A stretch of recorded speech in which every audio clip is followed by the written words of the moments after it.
once we hear the presentation today, there's lots of food for thought. Hopefully we get the conversation going. Just again, welcome everybody to the November Health Services and Policy Research Rounds. I just wanted to start by acknowledging that Queens is situated on traditional Anishinaabe and Haudenosaunee territories.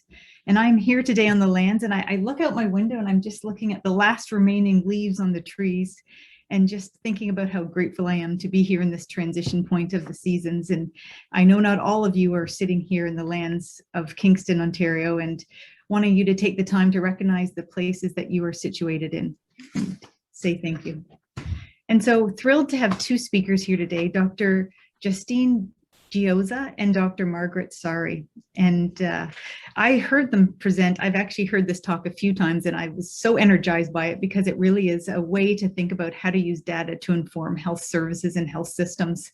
And so again, they presented both to our OHT Aging Well at Home working group and also at the CASPR conference earlier this year.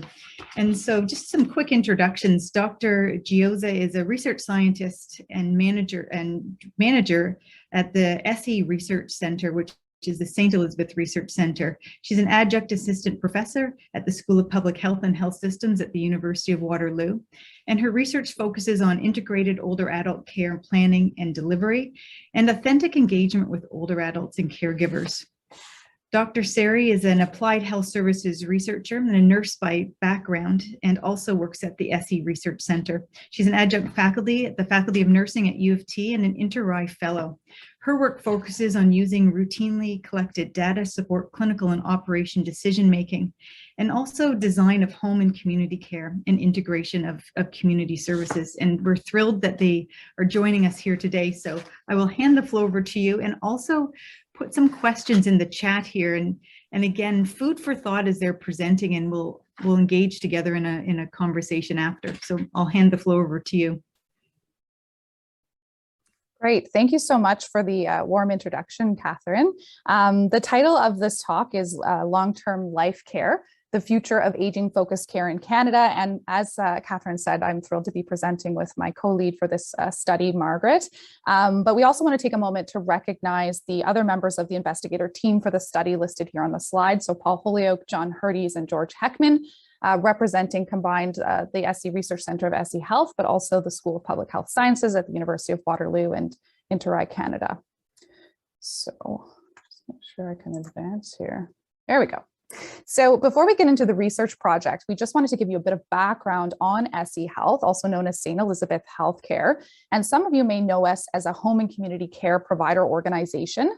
However, you may not know that we are one of Canada's largest social enterprises and really committed to impacting how people live and age well at home. And we use our diverse healthcare expertise to deliver excellence in home care, but also build capacity through education, creating new models of care, and accelerating digital health and wellness technologies. And so where Margaret and I work in the SE Research Center, it's a really key way that SE Health makes an impact from a social perspective. So in our SE Research Center, we conduct impact-oriented applied health services research with our goal to focus on solutions to tough problems in our health and social care system in 4 key priority areas that are listed here. So the first is aging in society, and we really try to take a life course perspective and approach to our work in this space. We also have dying, death, and grief as a priority area where we use a person and family-centered care lens to address end-of-life issues. We focus on health and care experiences where we explore a holistic life care approach for patients, families, and providers. And then lastly, we have models of care delivery where we apply a solutions-focused method for finding new ways to organize and deliver healthcare services to people. So with home being really central to that, and certainly you're going to hear a lot about that in our presentation today. So in terms of how we hope to spend our time together, we're really hoping to spend a little bit of time with a really low effort interactive activity at the beginning. So just bear with us on that, get everyone engaged, and then spend the bulk of our time on a research presentation in our study. And hopefully that will prompt us for some really rich discussion, as Catherine mentioned, around application and thinking about how we can use this information in our current system and future system. Okay, so in terms of that interactive activity, we want to know what is the first word that comes to mind when you hear the phrase aging at home.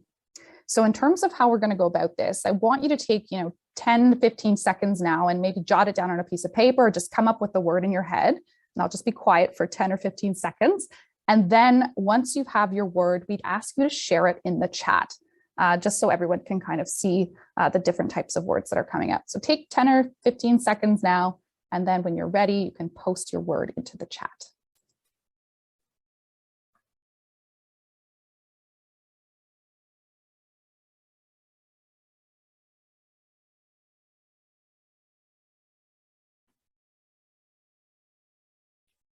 Great, got some words coming in.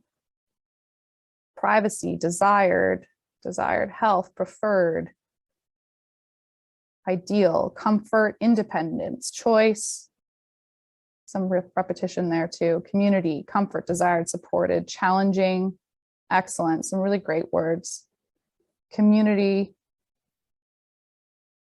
thanks everyone. Let's let others put into the chat if they wish. Relational, great, excellent.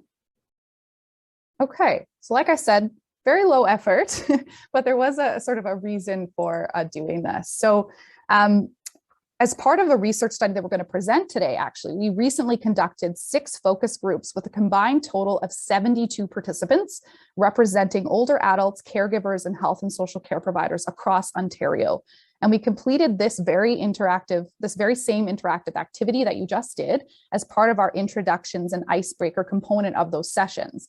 And so the word cloud that you see listed here on the slide represents all of the participants' responses combined. And so the size of the word is proportional to the number of times it was shared.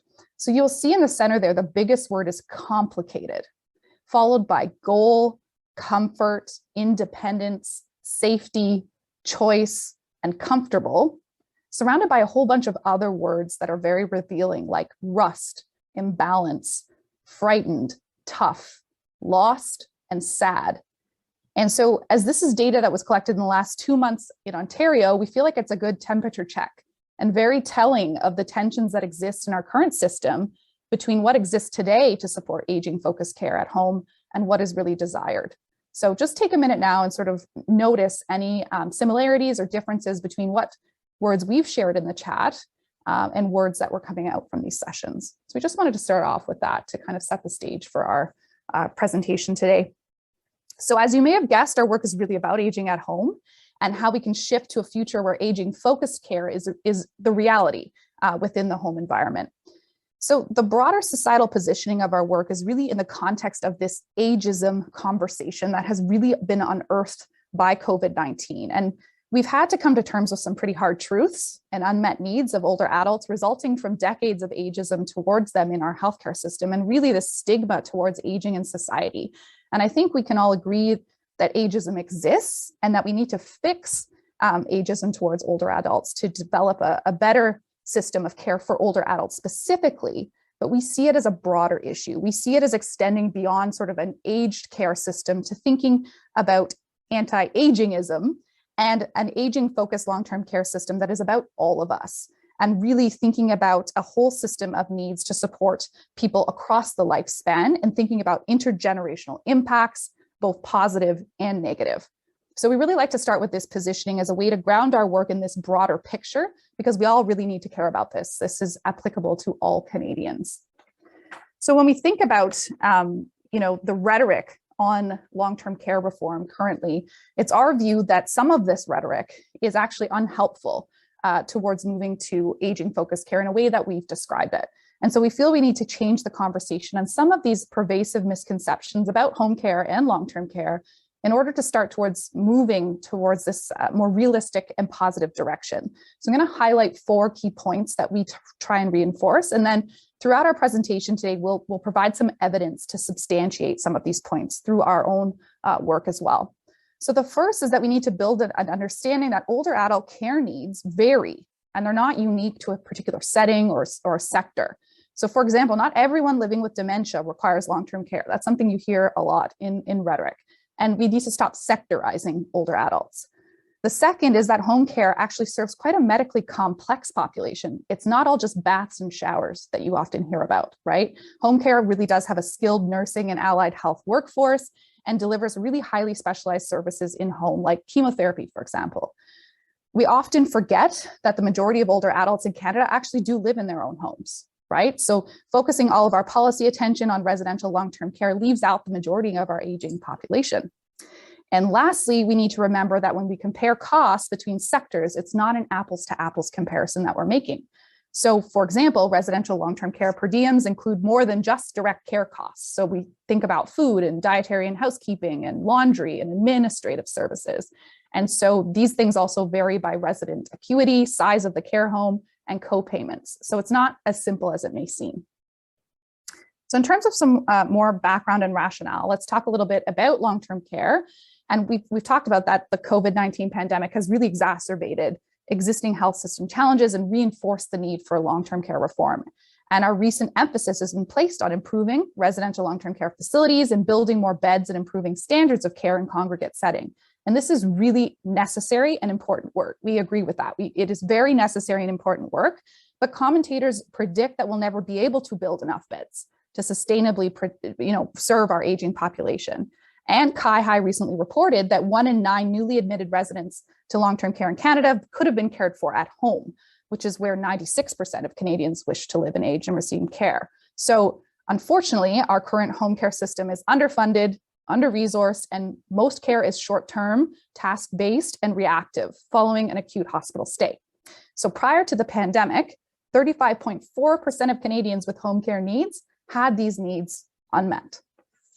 So given all those stats about past and present in home care and long-term care, we do actually like to reference this quote from Albert Einstein as illustrative for the rationale for our work. And it gives a little bit of a chuckle too. People tend to chuckle at this, but it's true. It's sort of how we feel about how we are not creative or sort of innovative in our addressing the aging focused care issues that we have in our system. And so from our perspective, we feel like if Albert was maybe going to say something about long-term care reform, it might be along the lines of more of the same home care, residential long-term care for cheaper is not going to work. We need innovative models of care that focus on meeting people's long-term needs more effectively across the continuum. And so just a couple of notes. Currently, our home care recipients in Ontario receive an average of about 35 minutes of direct care per day. And you can contrast that with our recent discussion and sort of target for residential long-term care to move to an average of 4 hours of direct care per day by 2024-25. So what does that say about aging focused care in Canada and Ontario? So just keep these numbers in mind as we move through our particular data and study. I'm going to turn it over to Margaret to dive in. Thanks very much, Justine. Yes, so, and Catherine has posted these into the chat already, but we do want to talk about a specific research study today, as we've already highlighted, but we wanted to bring forward some higher level questions to consider throughout that conversation. So you can help us think about how our work fits into that broader policy conversation on care reform for older adults. So 3 things that we'd really like you to consider as we move through this presentation today is how can we change the conversation from aged care to aging focused care in Canada, as Justine was just highlighting. And how can we apply a system-wide versus a sector-specific lens on long-term care reform in Canada? And how can we shift to home as a dominant paradigm for aging care in Canada? So hopefully we'll be able to explain the importance and relevance of those kind of questions and provide some ideas about how we might start to answer them through our presentation. So longstanding evidence on care for older adults suggests that we really need to think about long-term care as a system of integrated services across the continuum. Using our province of Ontario as an example, we can think about 4 different types of quote unquote long-term care beds in our system. The first would be home, where we know the majority of older adults 65 plus live and hope to stay. You can see there that there's about 2 million plus older adults in Ontario living in the home setting. The second would be home with long-term home care services, which is currently received by about 200,000 older adults every year in Ontario. The third would be older adults in hospital who are really in that alternative level of care bed, waiting for residential long-term care placement or for home care services. And that would be about 25,000 people across Ontario in these types of beds, or at least that was the numbers pre-pandemic. And then lastly, there's about 78,000 residential long-term care beds across the province. So as you can see here, none of these settings are really without their issues and barriers. And the ones that we have highlighted right here are just examples that are not all apply to every bed in every category. For example, not all long-term care homes have infection control issues. It's just a selection of issues and barriers that exist in each one of these settings. So the position that we took as a starting point for our work is that a solution that focuses on meeting people's needs in their own homes and beds will not only better match the care to the preferences of Canadians and Ontarians, but will enhance the capacity within that hospital and residential long-term care sector to facilitate access and reduce wait times for those who actually really have their needs best met in those settings. The overall aim of our study was to build a feasible alternative model to residential long-term care that would give older adults the option to receive needs-based life care at home for the long term. The specific objectives of our work were really threefold. So first, we wanted to describe the variation in medical, functional, and psychosocial life care needs of community-dwelling older adults based on known predictors of long-term care admission. Second was to develop a new model of long-term life care at home, including packages of home and community care services, the types, the amounts, and the different versions of care and support that would meet those variable life care needs. And then to really assess the feasibility of this new model using the Ontario healthcare market as a test case. So thinking about things like cost and referral patterns and patient profiles. And then after this is done, really thinking about how we might be able to pilot this model. And one of the things that, we like to put out on every one of these presentations that we do is if any of you guys have any ideas for where we could pilot something like this, we are all ears. So in terms of the methodology, our project employed an explanatory sequential mixed methods design, which really means that we had quantitative steps first, followed by qualitative. So there were 3 different phases to our work that aligns to those 3 research objectives. And you'll see that there's an asterisk placed beside the elements of the study that are currently still ongoing or in progress. But in phase 1, we had a quantitative phase that focused on historical analysis of 2017-2018 HSPRI home care data, which I'll talk a bit more about right after this. And then we moved into a qualitative phase with a modified E-Delphi process and some focus groups that Justine already mentioned.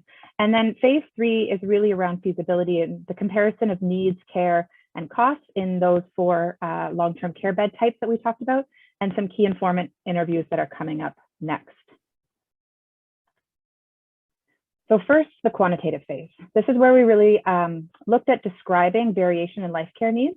And to do that, we completed a historical analysis of over 200,000 Ontario home care assessments that were done in 2017-2018. First, we segmented the population into 6 groups based on the community-based service needs and known risk factors for long-term care. And then we completed descriptive analysis within each of these groups to identify dominant care needs from a medical, functional, and psychosocial perspective, so what we kind of call life care. These included things like pain, polypharmacy, mobility, caregiver relationships, marital status, etc.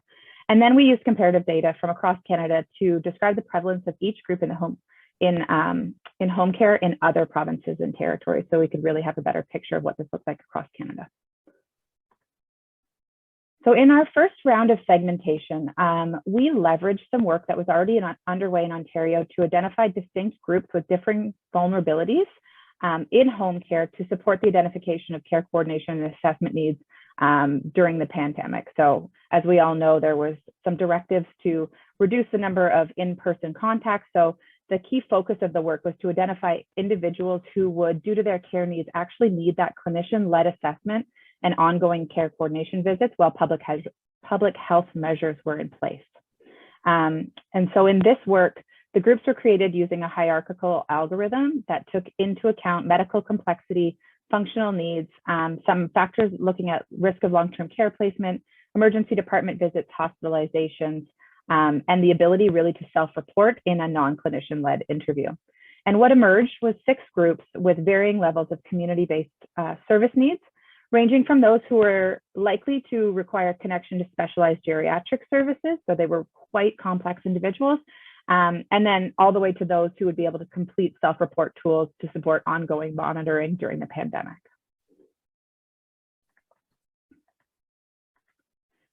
So following that initial segmentation, we reviewed those 6 groups, and using a broad conceptualization of predictors of risk of long-term care, including things like social frailty, caregiver distress, chronic disease management needs, cognitive impairment with or without behaviors, medical complexity, and geriatric syndrome, we determined that we'd focus our work really on the first 4 groups of those 6 groups that were identified previously. Those that really needed that connection with specialized geriatric services to those who required home and community-based care with moderate service needs. So those were identified as the people who probably needed those in-home assessments that were clinician-led. And this really was a decision that we made based on a judgment call informed by evidence to ensure that the subsequent phases of this really large project would be feasible. So finally, given the size and variation in care needs that contributed to that group 3, that long stay home and community care, or I always call them, the bread and butter really of our community care population, we chose to split this group into 3 smaller subgroups to examine the difference in care needs between those subgroups.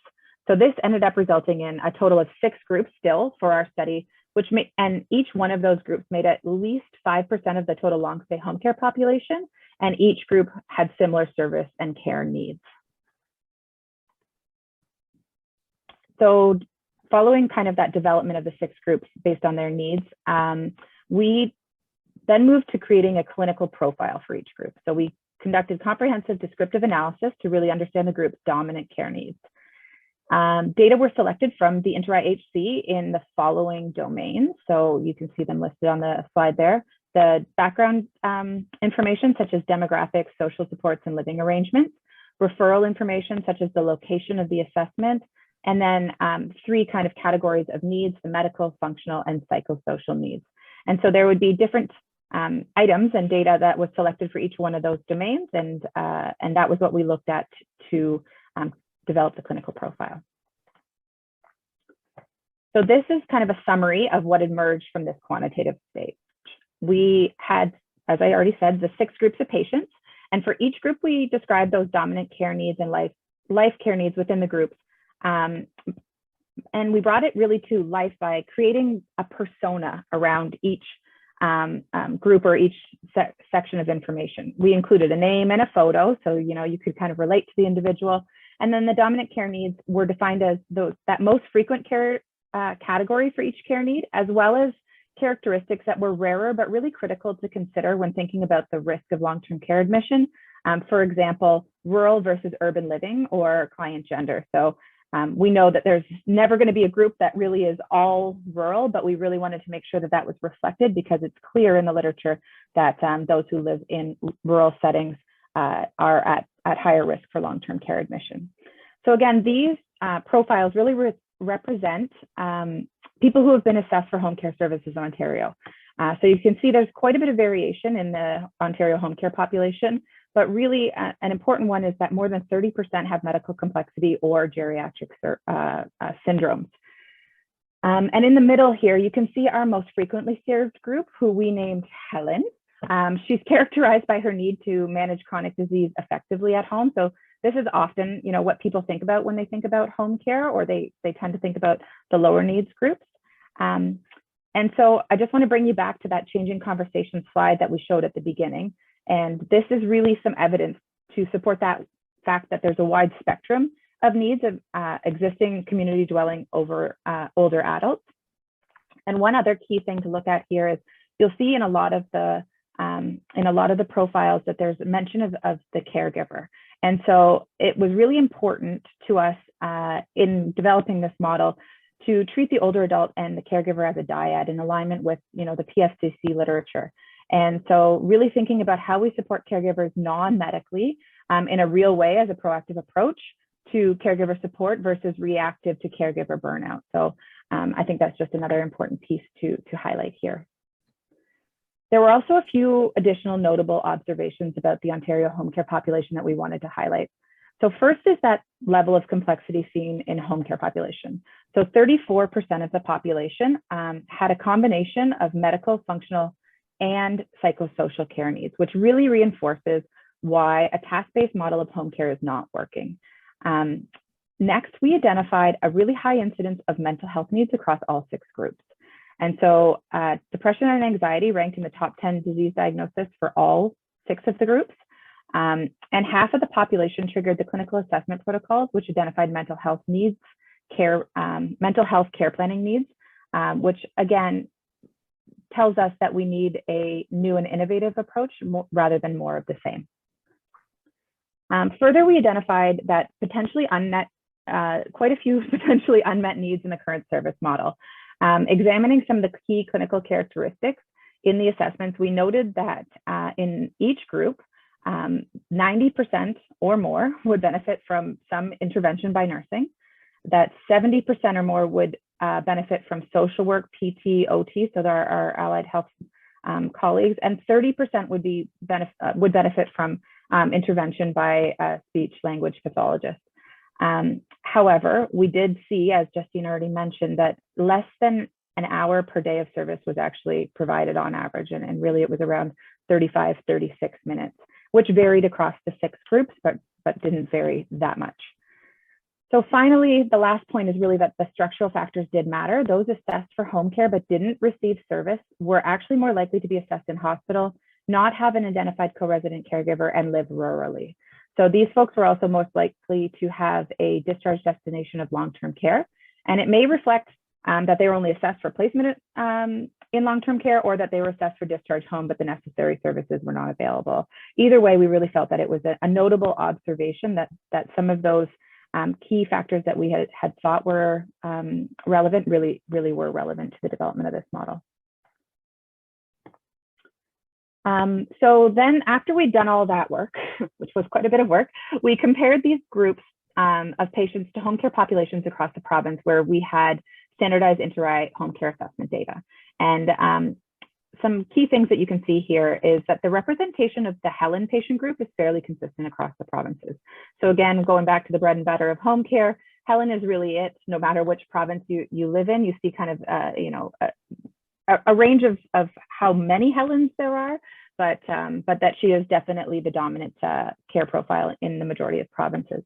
But you can see that Alberta, Yukon, and Newfoundland have some home care populations that really have individuals that are in those lower risk groups, which we decided were not a focus of this study. So those with the intact cognition, the lower medical instability, and low to moderate service needs. There's more of those in those provinces than in Ontario and BC. And this really showed to us that there were higher complexity levels of the home care populations in Ontario and BC, which we've seen before in some other work, but it kind of just validated that for us.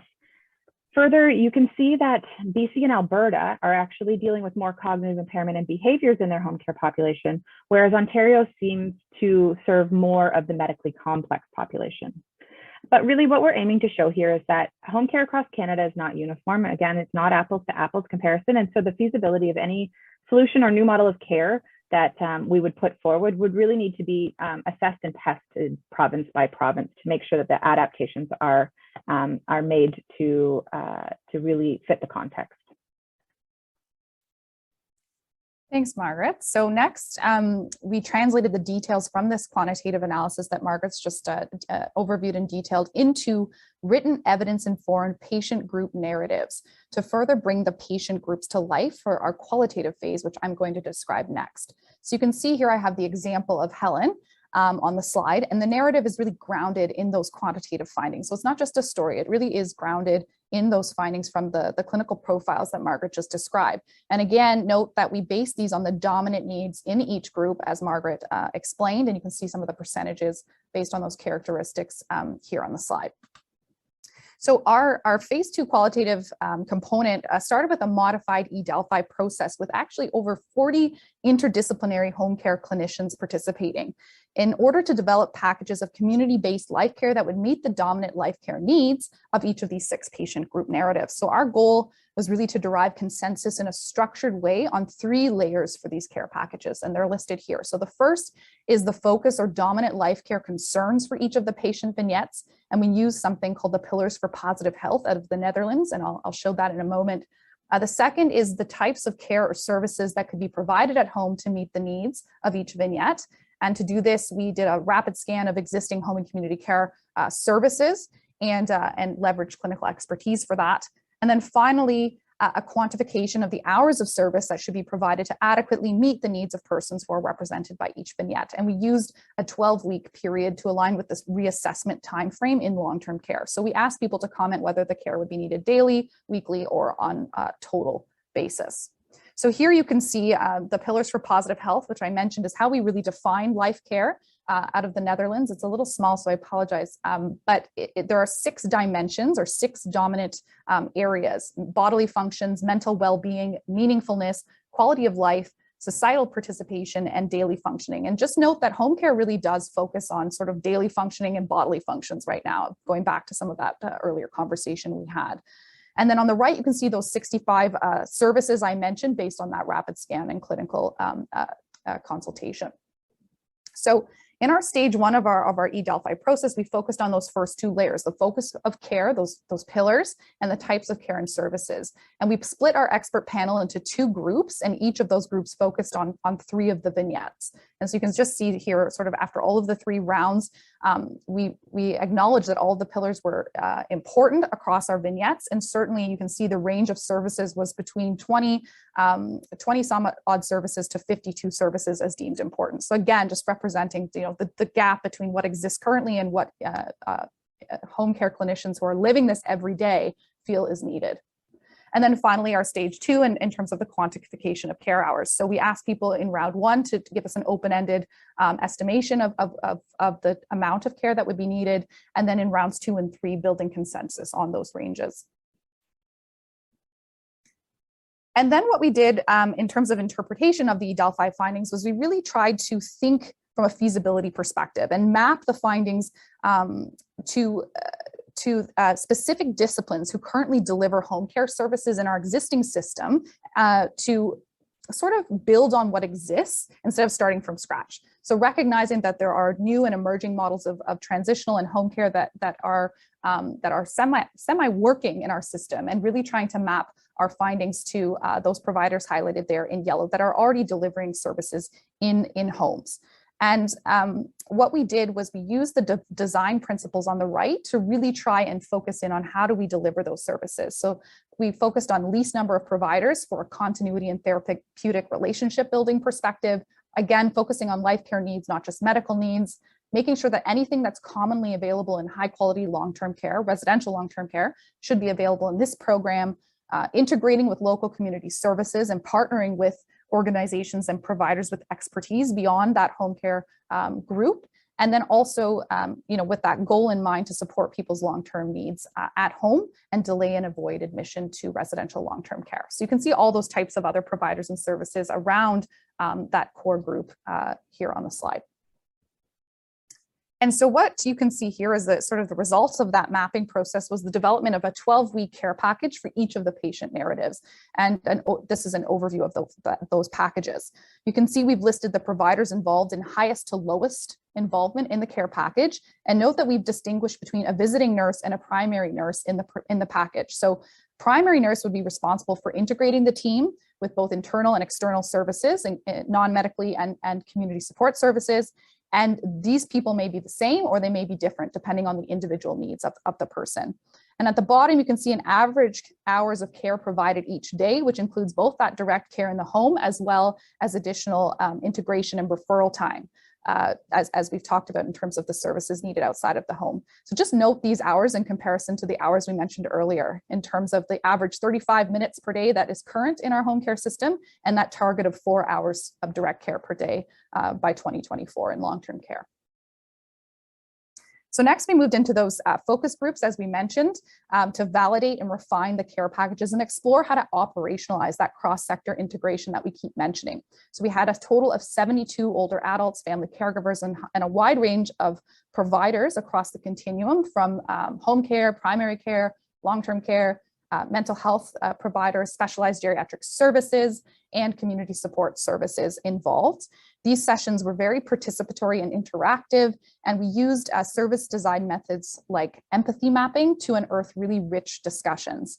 To facilitate these discussions, we mapped the care packages onto care calendars as sort of a uniformly understood way of representing the care packages across these different perspectives. And then we also developed scenarios and videos to bring some of the care packages and days in the calendars to life. And then we had these really rich discussions about what's good, what's missing, what needs to change within these care packages in the sessions. So we asked participants to take on different personas of either clients or caregivers or healthcare providers in those conversations to really kind of extend their creativity and thinking about these things beyond our existing system. So that was really how we conducted those sessions. And while we're in the middle of analyzing this qualitative data, like I said, this was just happened over the last couple of months.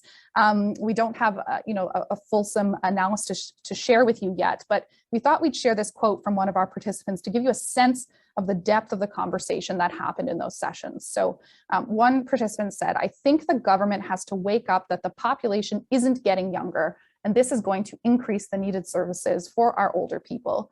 I think we have to be, I just believe that there's a lot of wonderful people listening to the comments, and we have to not be scared of saying to the government eventually, you know what? It's a lot better for people to be at home and be comfortable with the right services than going to a hospital or going to a home. I really want to thank you. We've been limiting the time on some of this to minimum standards, in my view, rather than adequate standards. And I think sometimes we have to be creative in home. We can get that help as there's lots of organizations around. Plus, the government has a responsibility."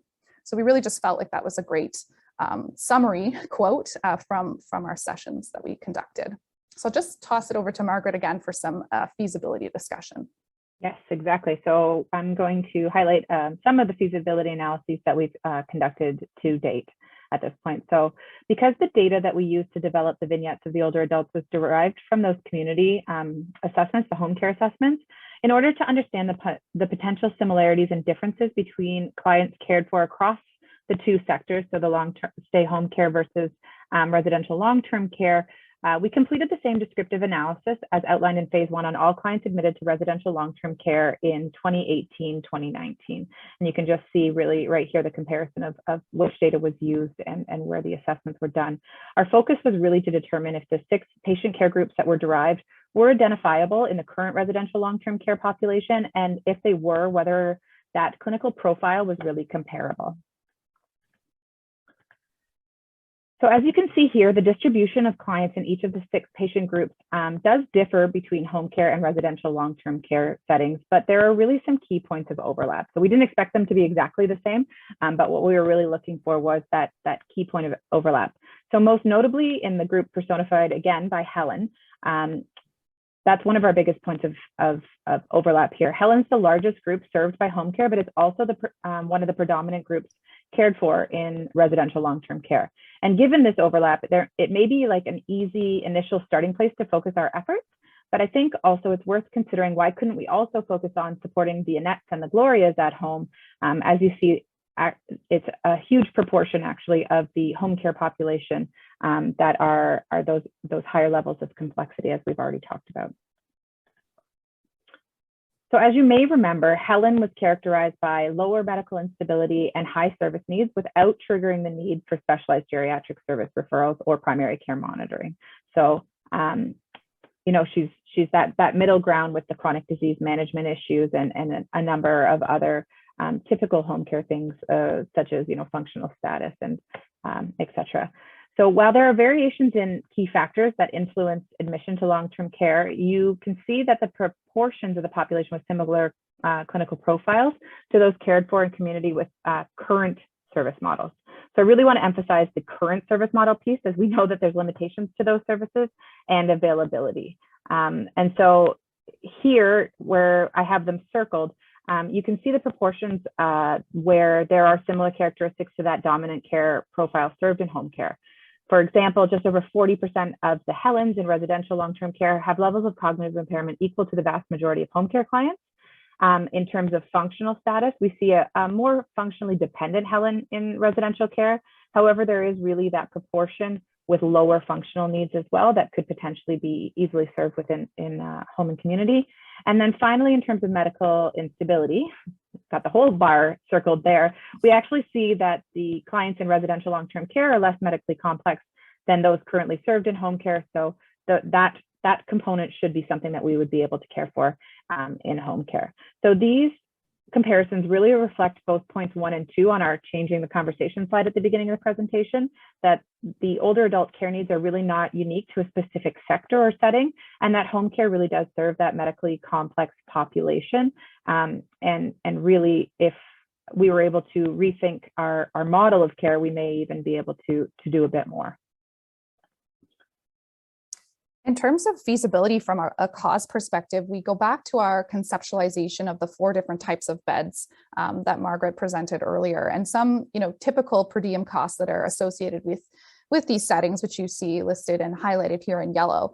And when we did some very preliminary estimates of our research-based care packages using existing and emerging models of care, the costs range from $215 to $615 per day. So just note that this estimate is, like I said, based on emerging models of care and existing models of care that do tend to go outside of the LIN model. And we assume all in-person care in these research-based care packages. So we haven't yet explored optimization using virtual approaches or hub and spoke models, et cetera. So it really is sort of our first step at looking at this in terms of a comparison.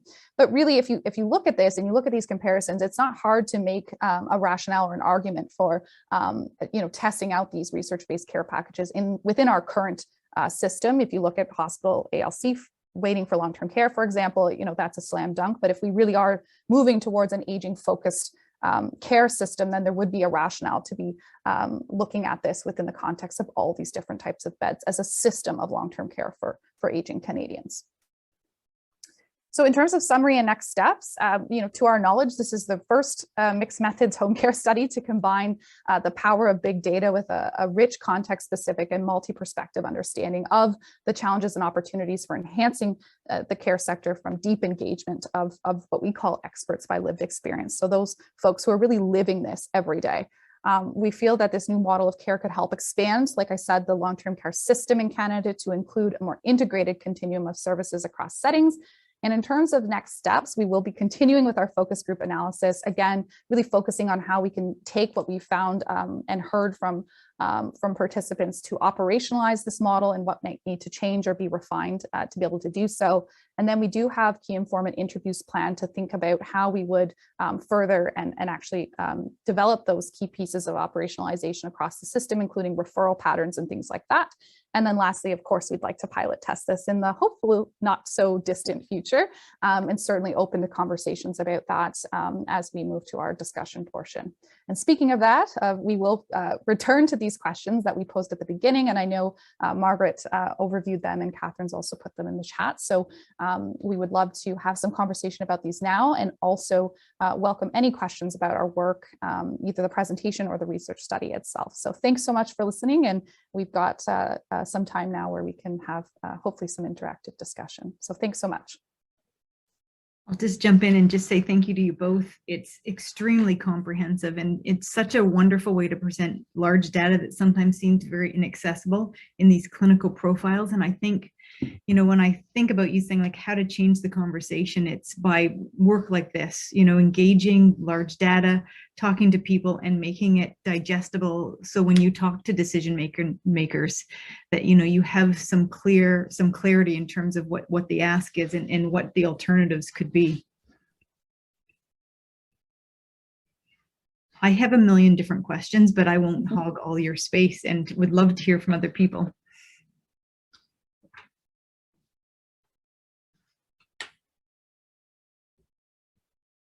Okay, well, I will keep talking until other people go off mute or want to share their own thoughts. I had a question. It was really striking when you showed the differences across the provinces to me. And, thinking about Alberta, Yukon, and Newfoundland, the first thing I thought was, I wonder what their long-term care profile looks like if they're serving so many individuals with low needs, like what does their higher need group look like? Are they being immediately routed to long-term care? I don't know if you know anything about that. Really great question. I actually didn't run the data specifically province by province for the long-term care profile, but it's definitely something that we should consider and we're going to write down to do later. But one thing that I do know about the Alberta population, and I did mean to mention it on that slide, is that the InterRI-HC is also done for their assisted living population. And so where we saw that kind of big uptick actually in the PRIA profile, so the dementia with behaviors, that may be people living in assisted living beds in that province. So I think that's a good one to contextualize. It's very difficult to know exactly, and unless you've done a good jurisdictional scan of exactly what home care looks like across all the provinces. I was involved in one back in 2014 to 2016. So I have a sense of the differences between what is provided in each of those provinces, but not so much about the long-term care. So I think that's a great question that we should be reflecting on. Thank you. Kathy, I see you have your hand up. Yes, thanks. And thanks so much for this information. It's absolutely satisfying to see what I've thought for a long, long time. I think that there's another piece to this that we keep forgetting about. And that's because when we start collecting data, it's when someone's not feeling well and they first come in contact with someone to provide them with care. But I think the other piece of this is there a way to look at some people who are not in care at any level, that box that you don't know how much they're spending because they do it all on their own, because basically they're healthy? Or like I think of Duncan Sinclair and his the future of aging study that he did with Don Drummond. And I was part of that committee. He goes, what about people like me who don't want to have to ever go anywhere and I want to stay healthy? What are you doing for me to stay healthy? And I think, you know, I get that we all get older and somebody that's 80 is really 80, or 90, a 90 person's body is a 90 person's body. But if you don't help them get the activation, recreation, and socialization that they need, then they do fall into getting dementia sooner, having more healthcare needs because they don't have those social supports. So it's not just the healthcare supports, but it's the social supports. My second comment would be about Alberta, and I think it was BC and Newfoundland. I was a surveyor for Accreditation Canada for many, many years and did a lot of home care surveys in all the provinces. And because I spent a good part of my career there. And I remember distinctly when I went to Newfoundland, people telling me that the reason that they deliver care, or it's not the same as Ontario, is because they have no family members there left that are young, that are working there to look after them. So they were all in Alberta. And so, and they had huge unemployment. So the government used home care and care as stimulating the economy and an employment strategy, as well as a care strategy.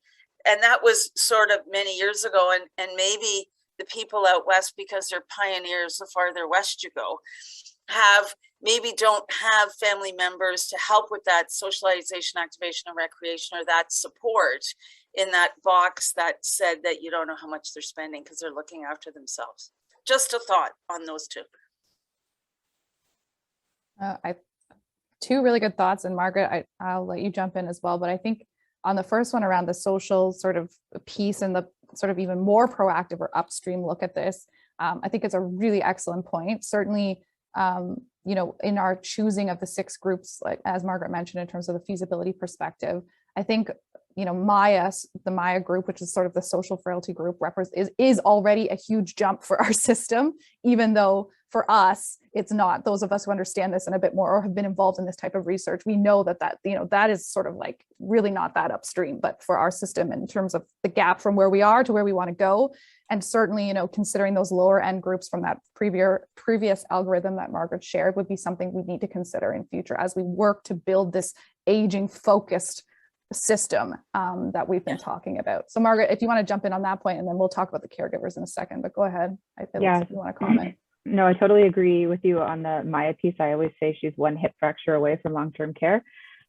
She's, you know, that person who ends up in crisis long-term care bed, even though she was functioning pretty well independently in community. And the other piece around the lower end group, yes, I would love to do the care profiles on those folks, but also I'm involved in a grant with HSPRI Canada where we're also looking to use not the full HC instrument, but a shorter instrument that's compatible and it's self-report with individuals living in community who are accessing some social care services but aren't actually involved with the formal home care system. So it would be nice to be able to do some kind of comparison with that data too once we get that up and running. And it really is about self-referral to some of those more upstream programs that you're talking about. So, you know, the exercise, the socialization, all of those pieces.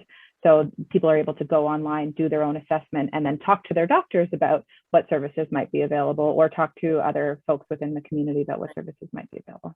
Well, even with the Oasis project that Catherine's very involved in, and Providence Care's also involved in, the ability to have people caring for each other in a naturally occurring retirement community allows them to age in place and not require any or as much medical intervention as other people.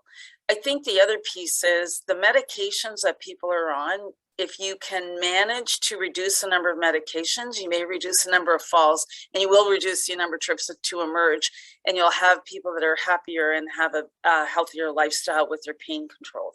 You know, like there's small little things that we take for granted that, you know, a pill can fix everything some days, but we really don't look at that other side about what's the downstream effect of that. Yes.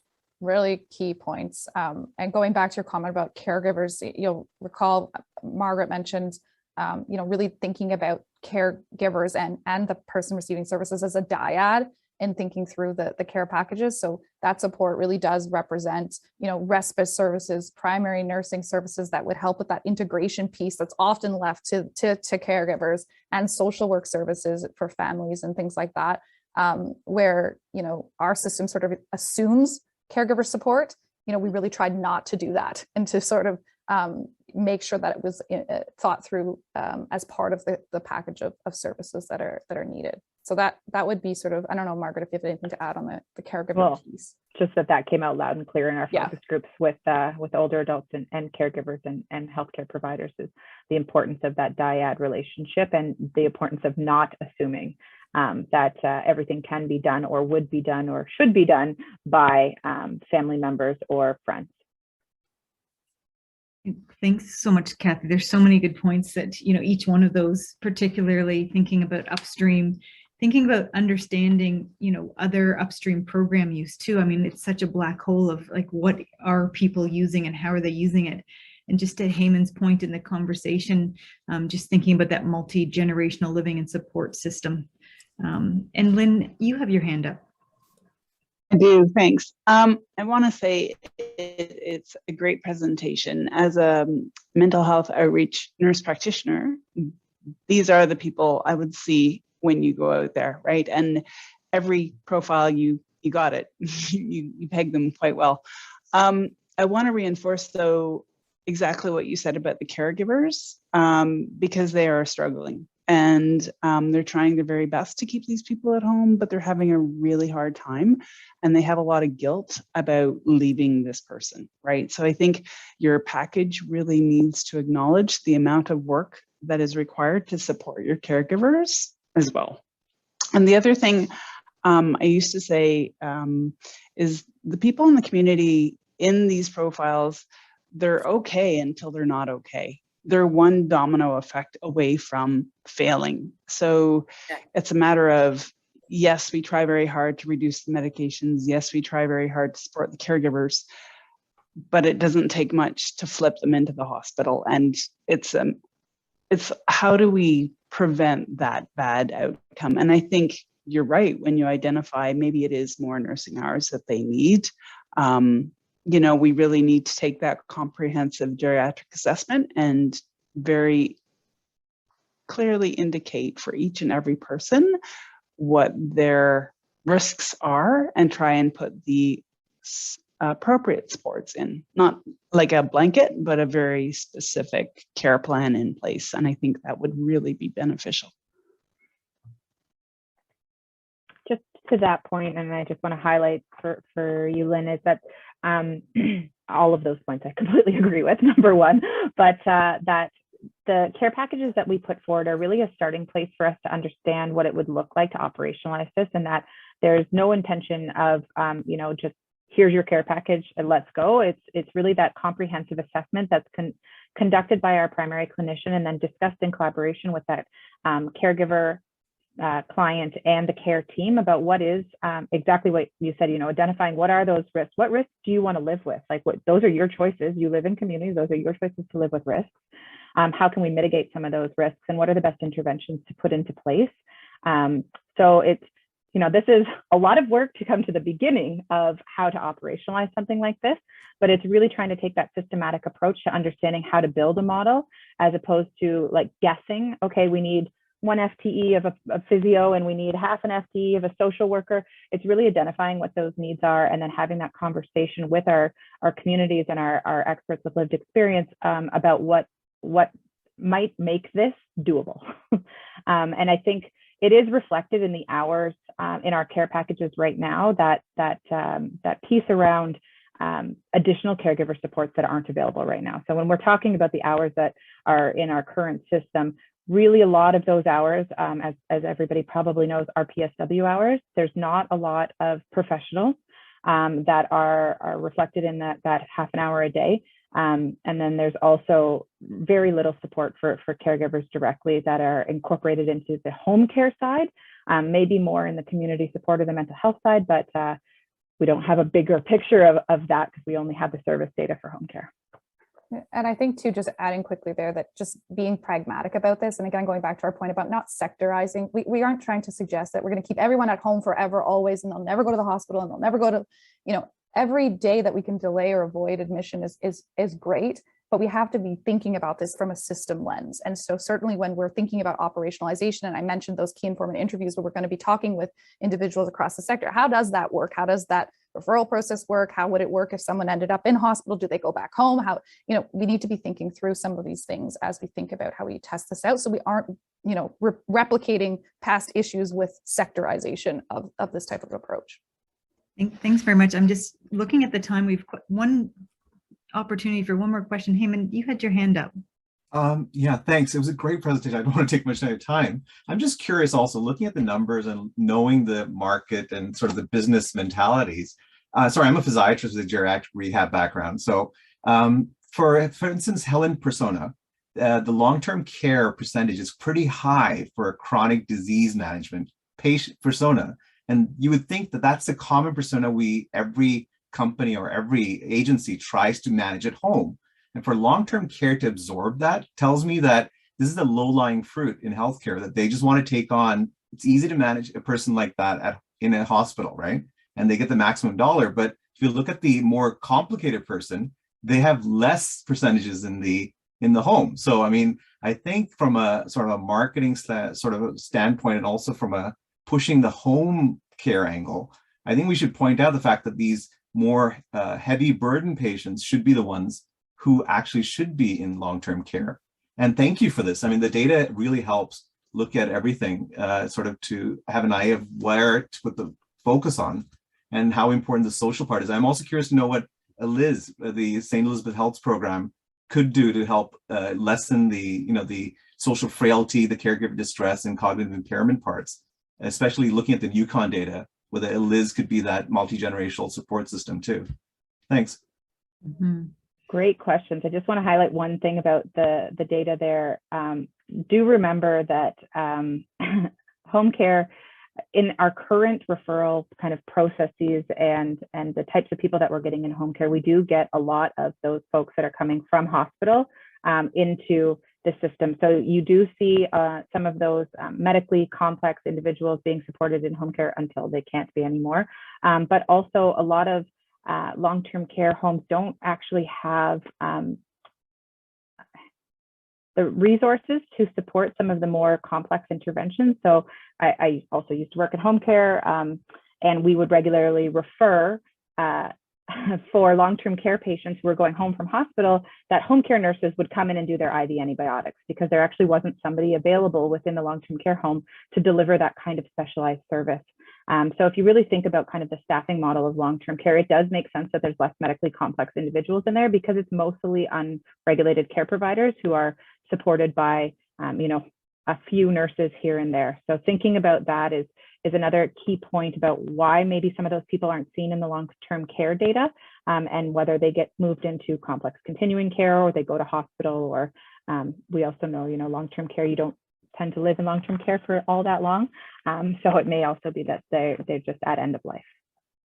I just want to jump in now. I just see it's 1 minute after 1, and I really could have this conversation for a long, long time. And there's so much excellent data here that really we could unpack so much of your presentation. I just want to say thank you to you both for presenting today. We've recorded this and we're going to be putting it up. We have a HSPRI YouTube channel and we'll be sending it out to everybody who is in attendance. So you have the opportunity to take a look at this again and by all means share it with others. And again, thank you. And thank you for everyone who's been in attending today. Have a great rest of the day. Thanks, everybody. And we're happy to connect. So feel free to reach out to us. It's in our slides.